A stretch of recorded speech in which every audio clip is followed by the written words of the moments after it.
नमस्कार। सबसे बड़ा सवाल देख रहे हैं आप, मैं हूं आपके साथ पूजा। 2024 के रन को लेकर पटना, बेंगलुरु और उसके बाद मुंबई में विपक्षी गठबंधन इंडिया की मंथन हुई, पर अफसोस विपक्ष अभी भी एकजुट नहीं हो पाया है। बैठक में विपक्षी दलों के नेताओं की संख्या जरूर बढ़ी, पर जैसे जैसे ये कुनबा बड़ा होता जा रहा है, तकरार की खबरें भी और बढ़ती जा रही है। बैठक में सिर्फ कोऑर्डिनेशन कमेटी का गठन किया गया, जिसमें अलग अलग दलों के 14 नेताओं को शामिल किया गया, पर संयोजक पर अभी भी सस्पेंस बरकरार है। लोगों पर आम सहमति नहीं बन पाई है। और तो और सबसे बड़ा सीट शेयरिंग का मुद्दा है, जिसको लेकर भी विपक्ष एकजुट नहीं हो पा रहा है। मुंबई मीटिंग में सीट शेयरिंग को लेकर कोई फैसला नहीं लिया गया। इस बड़े मुद्दे को आगे के लिए टाल दिया गया है। तो कुल मिलाकर मुंबई में हुई विपक्ष की तीसरी बैठक बेनतीजा रही है। तो आज इसी पे चर्चा करेंगे। मेरे साथ स्टूडियो में मौजूद हैं कैपिटल टीवी के editor in chief doctor Manish Kumar. Doctor साहब, बहुत बहुत स्वागत है आपका। धन्यवाद। मीटिंग तो हो गई, लेकिन किसी ठोस नतीजे पे विपक्ष नहीं पहुंचा है। अब आगे क्या करेगा विपक्ष? ठोस द्रव्य गैस किसी नतीजे पे नहीं पहुंच पाई ये लोग। बीजेपी कह रही है आकार अंडे जैसा हो गया है। अरे मुझे तो समझ ही में नहीं आ रहा है कि ये लोग ऊंची ऊंची बातें करते हैं और इतने छोटे दिमाग के लोग हैं ये लोग कि आप एक लोगो तय नहीं कर पाए 4 महीने से। अजीब कहानी है। कहां पहले से कहा था झंडा तय हो गया, लोगो तय हो गया, कहां है? लंबी चौड़ी बातें। देश को बचाएंगे, डेमोक्रेसी को बचाएंगे, सब एक साथ मिल करके देश को बचाना है, संविधान को बचाना है। भाषणबाजी। एक साथ बैठ के एक लोगो जिसका कोई लेना देना नहीं है, लोग उसको वोट नहीं करने जा रहे हैं, एक झंडा जो बैकग्राउंड में घूमता रहेगा, उसका कोई माने मतलब नहीं है जी। उस पर आप एग्रीमेंट नहीं कर सकते। तो भूल जाइए कि सीट शेयरिंग वगैरह के ऊपर जो है ये लोग। कारण क्या है? कारण कई सारे प्रधानमंत्री हैं, सबका अपना ईगो है, कोई एक दूसरे को लीडर मानने को तैयार नहीं है। ममता बनर्जी मानेगी राहुल गांधी को लीडर, केजरीवाल मानेगा नीतीश कुमार को लीडर, नीतीश कुमार मानेंगे केजरीवाल को लीडर, उद्धव ठाकरे को कोई भी मानेगा लीडर अपना, शरद पवार मानेंगे राहुल गांधी को लीडर, या राहुल गांधी मानेंगे केजरीवाल को अपना लीडर। भीड़ भड़का में से लोग घुस गए और बवाल कर रहे हैं सब लोग। इन लोगों के दिमाग में एक फितूर है। फितूर ये है कि देश की जनता बेवकूफ है। ये मीडिया और फोटो और इस तरह से हाथ दिखा दिया, हेडलाइन छप गया, अखबार में तस्वीर आ जाएगी, तो उससे जो है अपनी राजनीति चमक जाएगी। सारी खबर आ गई बाहर। नीतीश कुमार नाराज, केजरीवाल नाराज, बाकायदा ममता बनर्जी इतनी नाराज हो गई, मीटिंग छोड़ के चली गई। क्यों? उन्होंने साफ बात कही, क्योंकि उनको हड़बड़ाहट है। उनको हड़बड़ाहट है, कांग्रेस पार्टी को हड़बड़ाहट नहीं है। और ये लोगों की जो नाराजगी है वो इसलिए कि इन्होंने कांग्रेस के गेम प्लान को समझ लिया। कांग्रेस का गेम प्लान क्या है? क्यों फैसला नहीं हो सका? टालो, टालते रहो।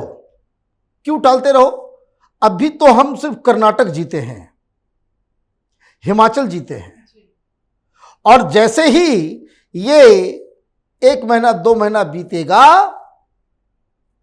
और जैसे ही राजस्थान, छत्तीसगढ़, मध्य प्रदेश, जहां इन लोगों का अपना कैलकुलेशन है कि राहुल गांधी कह रहे हैं हम चारों जगह जीतेंगे, लेकिन फिर भी ये लोग अपना कैलकुलेशन कर रहे हैं कि 2 जगह तो जीत सुनिश्चित है, छत्तीसगढ़ और मध्य प्रदेश, और ये 2 जगह चुनाव जीतने के बाद कांग्रेस पार्टी का पोजीशन अलग हो जाएगा। Then we will declare Rahul Gandhi as PM candidate, और उसके बाद जिसको साथ में आना आए, जिसको साथ में नहीं जाना है जाए, और जो साथ में नहीं रहेगा उसके ऊपर ये लांछन लगाया जाएगा कि ये बीजेपी की मदद कर रहे हैं। अब कांग्रेस पार्टी नहीं चाह रही थी तो डिस्कशन वहां हो ही नहीं रहा है। कोई साउथ इंडिया का कोई पार्टी का लीडर, पता नहीं कैसे कैसे लोग आ गए हैं 28 में। तो वो राजदीप सरदेसाई ने आज 2-3 काम किया है और कांग्रेस के लिए काम किया है। वो वहां वो व्यक्ति कह रहा है कि भाई सीट शेयरिंग का कोई फॉर्मूला पे बातचीत हुई, वो बोला इसे तो डिस्कस ही नहीं हुआ। दे हैव नॉट डिस्कस्ड कि सीट शेयरिंग का क्या फॉर्मूला होना चाहिए, इस पे कोई चर्चा ही नहीं हुई। ममता बनर्जी इसलिए गुस्सा के कल चल दी, क्योंकि वो मीटिंग में सबसे पहले कही कि ये लोगों वो बाद में। कोई ममता बनर्जी को अपनी तैयारी करनी है। भारतीय जनता पार्टी वहां पे प्रचंड रूप में बिल्कुल, क्योंकि ममता बनर्जी की स्टैंडिंग पिछली बार से इस बार ज्यादा खराब इसलिए है क्योंकि बहुत सारे घोटाले हो गए। ईडी सीबीआई लगी हुई है उसके परिवार के अंदर ही। अभिषेक बनर्जी फंस रहा है, कई सारे लीडर उनके जेल में चले गए हैं, बहुत सारे जो पोल मैनेजर हैं वो छिटक गए हैं, कोई सामने नहीं आ रहा। तो उनको तो लड़ना है 42 के 42 सीटों के ऊपर, तो तैयारी तो करनी पड़ेगी। तो वो उन्होंने कहा कि भाई इस पर डिस्कशन करते हैं। सब लोगों ने वो मामला को टाल दिया, वो चली गई। ममता बनर्जी अब रुकने वाली नहीं है जी। और ये धीरे धीरे करके पोस्टर्स तो आपने देख ही लिया, राहुल गांधी का चेहरा बीच में, बाकी सब लोग पीछे। अब लालू यादव ने कल एक और कांड कर दिया कि हम लोग सब इकट्ठा हैं, एकजुट हैं राहुल गांधी के पीछे। पटना में उन्होंने कह दिया था कि भाई दूल्हा माने ये लोग बाराती है और राहुल गांधी दूल्हा है। और इस बार उन्होंने कह दिया कि यही हमारा लीडर है, इसी के नेतृत्व में चलेगा सब कुछ। तो ये तो कांग्रेस पार्टी खेल कर रही है, धोखा दे रही है। बात हुई थी कि वहां पे डिस्कस होगा कि भाई कौन कन्वीनर बनेगा, कई सारी खबरें आई। ये कांग्रेस वाले फोन कर करके बता रहे थे कि नहीं नहीं, कन्वीनर एक नहीं होगा, 5 होंगे। एक चीफ कन्वीनर होगा, एक अध्यक्ष भी होगा। सोनिया गांधी जैसे यूपी के अध्यक्ष थी, वैसे INDIA वाला का भी वो अध्यक्षा बनेगी। ये सब कहानी आ रही थी, ये कांग्रेस के लोग ही बता रहे थे। क्या कर दिया आपने? 13-14 लोगों की कमेटी बना दी। कौन है कमेटी में? तो ममता बनर्जी ने नहीं है, केजरीवाल नहीं है, नीतीश कुमार नहीं है, लालू यादव नहीं है, अखिलेश यादव नहीं है, केजरीवाल नहीं है, उद्धव ठाकरे नहीं है, राहुल गांधी नहीं है, खड़गे नहीं है, सोनिया गांधी नहीं है। अरे भाई, स्टेपनी को खड़ा कर दिया वहां पे। फॉर्मूला रेस में लड़ना है और साइकिल के टायर को तुमने बांध ली गाड़ी में। लेकिन जिन जिन नेताओं पर भ्रष्टाचार का आरोप है वो सारे नेता जरूर शामिल हैं। अब बताइए भाई, कौन नॉर्थ इंडिया में कौन जानता है ये केसी वेणुगोपाल को? नॉर्थ हिंदी हार्टलैंड में, यूपी में, बिहार में, झारखंड में, मध्य प्रदेश में, राजस्थान में ये वार्ड कमिश्नर का भी चुनाव लड़ सकता है, जीत सकता है। नेशनल लीडर, देश संभालेंगे ये लोग। तो इससे क्या संकेत जा रहा है? संकेत साफ है, इन लीडरों ने इसको बिल्कुल नॉन सीरियस बना दिया। They are not interested. बड़े लीडर में जो है नाम है शरद पवार का। शरद पवार का नाम इसलिए आ गया कि पता नहीं किसी का नाम डाले, वो कल डिक्लेयर कर दे कि चले जाओ अजित पवार के साथ, तो क्या करेंगे? हाँ, बेइज्जती हो जाएगी। कांग्रेस वाले नहीं कहा होगा कि सर अभी रिस्क मत लो, आप जो है प्लीज अपना ही नाम डालो, कम से कम आप रहोगे तो थोड़ा सा। उद्धव ठाकरे नहीं आए। ये नॉन सीरियस खेल चल रहा है। अब ऐसे ही पार्टी करनी है, 400-400 रुपए का चिक्की चपाती खानी है, 400 रुपए का मिनरल वाटर पीना है, 2200 रुपए का जो है वो दाल मखनी। ये हयात होटल में 2200 रुपए का दाल मखनी प्लस जीएसटी। तो ये आप ये समझिए, आपको तमाशा करना है, तमाशा कीजिए, लेकिन प्लीज फॉर गॉड सेक देश की जनता के इसको जो है बुद्धि का जो है वो आप परीक्षा मत लीजिए। और मिले भी कम से कम भाषण में भी कुछ अच्छी बात कोई कह दिया होता।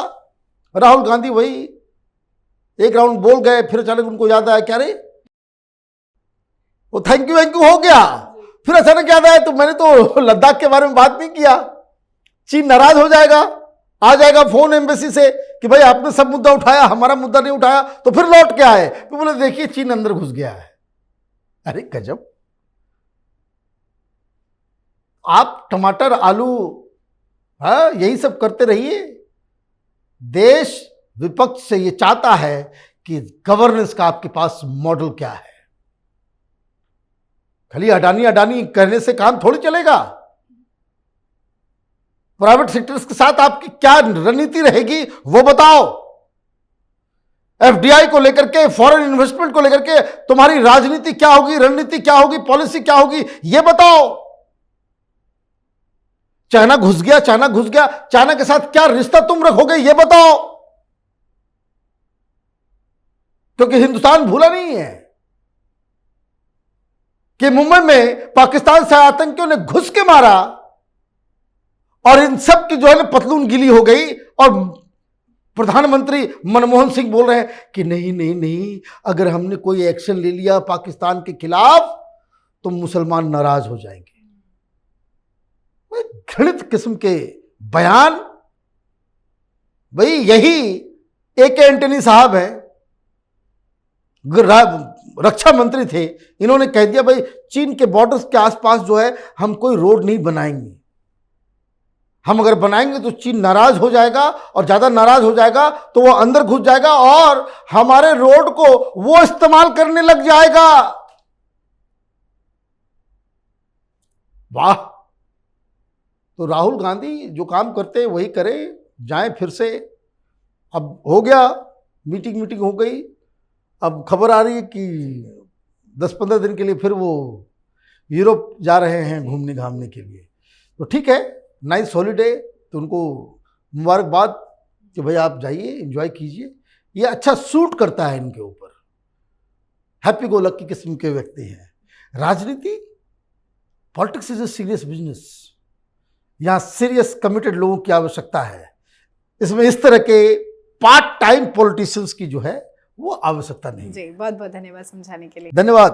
तो विपक्षी गठबंधन के नेता आपस में ही लड़ रहे हैं। सच्चाई यही है कि विपक्ष के पास पीएम मोदी का विकल्प ही नहीं है, ना नीति है, ना नेता है और ना ही नियत है। तो ऐसे में पूरा विपक्ष मोदी सरकार से कैसे लड़ेगा, ये देखना दिलचस्प होगा। मीटिंग्स पर मीटिंग्स तो हो रही है, पर किसी भी बड़े मुद्दे पर सहमति नहीं बन पा रही है। सीट शेयरिंग को लेकर तकरार तेज है। अब देखना होगा आगे विपक्ष अपनी अगली बैठक कब तय करता है और क्या बड़े फैसले लिए जाते हैं। आज के हमारे शो में फिलहाल इतना ही। देखते रहिए कैपिटल टीवी। नमस्कार।